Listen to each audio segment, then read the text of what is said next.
Well, all I can say is welcome back to the Grindhouse. It's Friday. I thought it was Thursday. That's how messed up my head's been over all this crap that I've been putting up with during the week.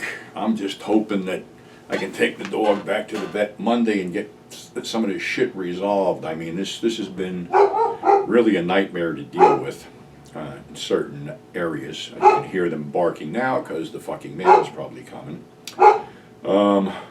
Also, something I had to deal with, I didn't know what to say because it came out of left field, like a lot of things do in life. Kay Parker, adult film star, star of the groundbreaking film Taboo and a lot of other films, passed away about a week or so ago at age, I believe, 74. I met Kay at Cinema Wasteland because I was the one doing all the panels with the adult film stars then.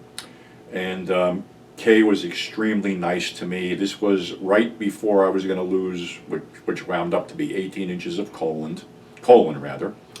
And I was scared going in, and she talked to me about it. She was into this, Reiki energy healing and stuff like that, and she sent me some healing energy. I'm very, very upset that I didn't realize that she was in such bad shape, and there was a GoFundMe to help pay her medical bills. Somehow that slipped through the cracks and nobody told me about it. I would have gladly contributed to that because, like I said, Kay was a very nice lady, and it just really shook me of her passing because, like I said, I didn't know she was sick. But anyway, like I said, great lady and a legend in the business, and she will be missed by me and a lot of her fans and friends. So R.I.P. Kay Parker, and thank you. Thank you for being a wonderful human being. Let's get back to the Halloween shit. And here's one that you probably wouldn't know about. It's just one of these weird things that slipped through the cracks, but was done by, who is now a friend of mine, William Winkler. And this is the movie. It is Frankenstein versus the creature from Blood Cove. Yeah, this is shot completely in black and white, harkening back to the 50s and 60s sci-fi stuff out of hand. The creatures, well, it starts off that this amphibious creature gets out of a laboratory and runs into the sea where the scientist thinks it dies. It doesn't. But in the meantime, they go out to Transylvania to dig up the remains of the Frankenstein monster. They are attacked by a werewolf Yeti-type creature then. A lot of men in the suits in this thing, like 3 of them. You got this Yeti-type thing that they kill, Frankenstein that they dig up, and this amphibious creature that looks a lot like the monster from Destination Inner Space. There's monster battles, which are on a par with Frankenstein versus Dracula, the Al Adamson film. Ample nudity, ample bloodshed, and like I said, this is all shot tongue-in-cheek, and it's all in black and white, and it was written, produced, and directed by Bill Winkler, who also did Double the Avenger and was responsible for Ultraman.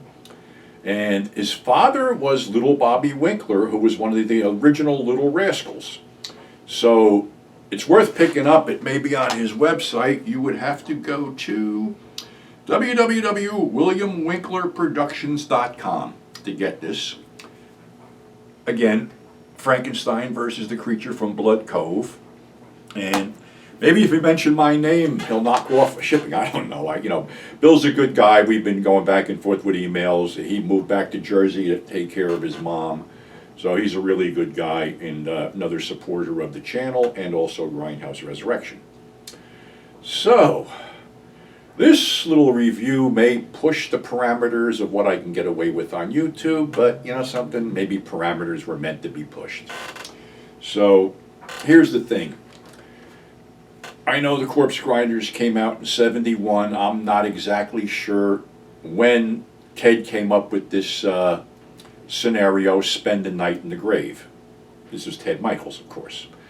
Depending on where you were, it would be the Corpse Grinders, the Undertaker and his pals, the Embalmer, or the Worm Eaters. Weirdly, now here's the thing. all right, we all, you know, if you saw the Corpse Grinders, you know the Corpse Grinders was basically about grinding up dead people and making cat food out of them, causing cats to attack humans.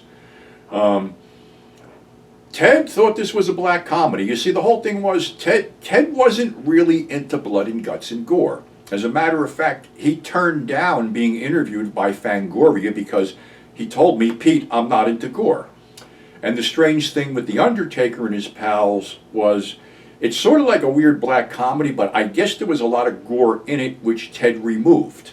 I mean, there's still some instances like, how did it work? They kill a girl named Sally Lamb, and at the diner, the special is leg of lamb. Another girl named Nancy Poultry gets killed, and the special is breast of poultry. You get the whole deal. It's a lot of really fucked up, weird shit. And there was one thing where this black delivery boy opens up the freezer to see some severed body parts hanging in there and gets a meat cleaver to the head. While he's getting the meat cleaver to the head, the waiter is outside taking the order for the breast of poultry. When he looks in the back, he sees the dead guy, and he says, "What would you like, white meat or dark?" Okay, we went there. So now here's the thing. I was hanging out with a bunch of guys, and one of them was a guy who we called Gasoline. I'm not going to say his real name because he may still be with us and might get pissed off if his name mentioned. His first name was Mike.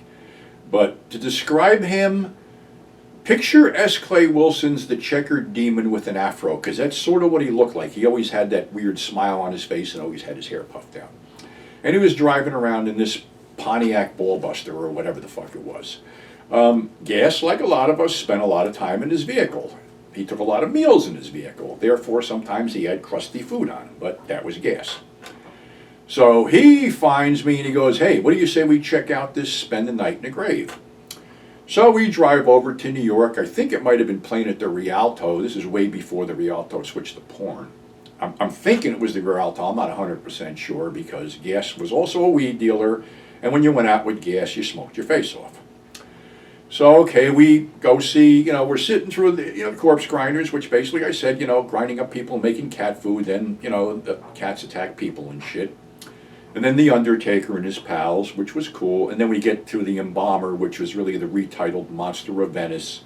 This really slow-moving Italian film. So we're about 20 minutes into this when Gas turns around and he goes, "I think we should go out and get a BJ." So I'm like, well, this is boring as shit, so yeah, why not? So we get in his car and we cruise down around, I guess it was 12th Avenue where the warehouses were, near the piers and shit. And there's, a bunch of weird, people creeping around, plus streetwalkers. Well, we passed a couple bonfires, a burning abandoned car, until we get to this little area, a lot of rubble laying around, a lot of garbage.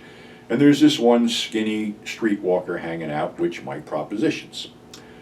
Okay, so it's going to be $10 for a BJ. So it's cold outside, and I'm like, I'll get in the back seat. He goes, "Oh, no, you can't be in here when I'm doing this." I'm like, "What do you mean?" He goes, "No, I won't be able to do it." I'm like, "Okay, fuck you. All right, I'll just go for a stroll." So I get out of the car, I'm walking around, and I see this big mutt roaming around. Looks like it was part German Shepherd, part fucking Husky. It was a big dog. It's ignoring me, and I'm ignoring it. All right, so all of a sudden I hear, "Okay, you're up." So I'm like, all right. So I go over, and I'm like, "What are you doing?" He goes, "I'm getting in the back seat." I said, I wasn't here when you were doing it. You're not going to be here when I'm doing it." He goes, "I won't say." I said, "Fuck you, Mike. You're out of the fucking car. That's it."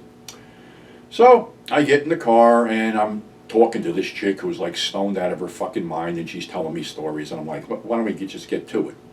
All of a sudden, I see Gas running laps around the car.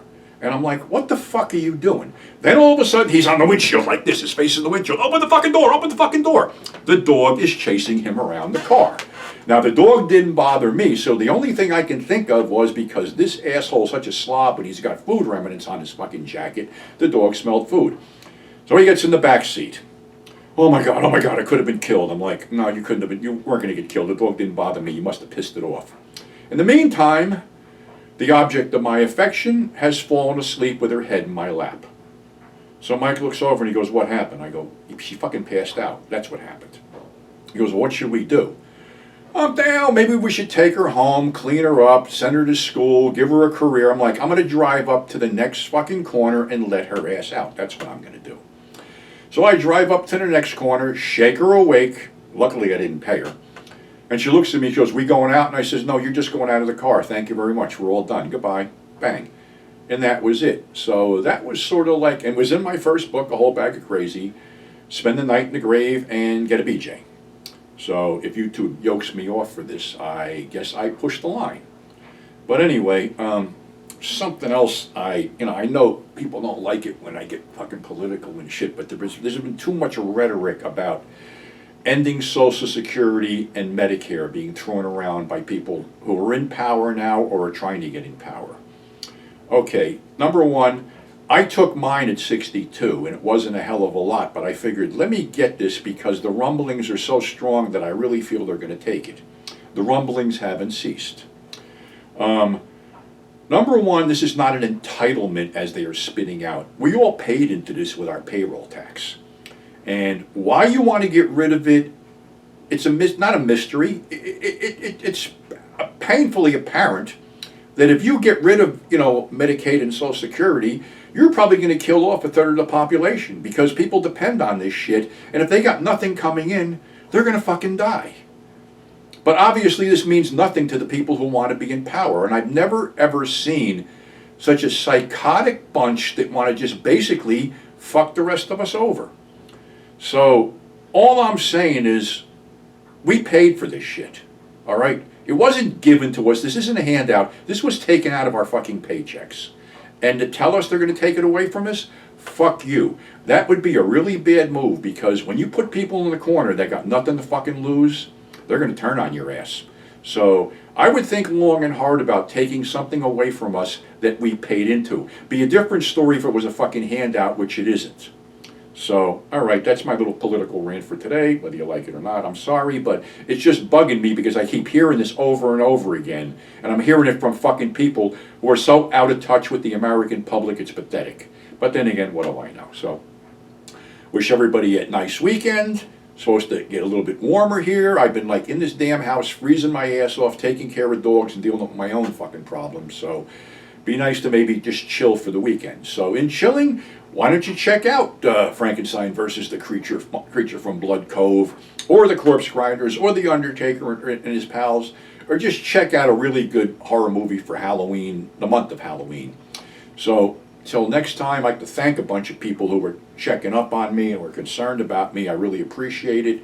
It's a rough go right about now till I figure out what's going to happen with my health and stuff. So, until next show, thanks for subscribing, thanks for tuning in, stay safe, and we'll catch you on the flip side.